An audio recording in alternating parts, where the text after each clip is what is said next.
ঘন্টা বাঁচতে চাই। আমি দেখতে পাচ্ছি বাংলাদেশের ভাগ্য আকাশে উত্তর গগনে কালো মেঘ জমা হয়েছে, ঝড়ের পূর্বাভাস লক্ষ্য করছি। যদি মোকাবেলা করতে না পারেন সক্ষম ভাবে, এমন অন্ধকার গাঢ় কালো অমাবস্যার রাত আসতে পারে যার সুবে সাদেক হওয়া অসম্ভব।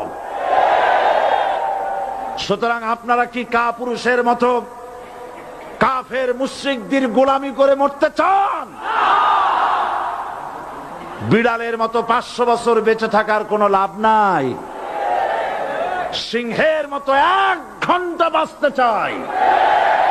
তারপর বলছে কি, এরপরে বলছে আমাকে বলছে রাজাকার।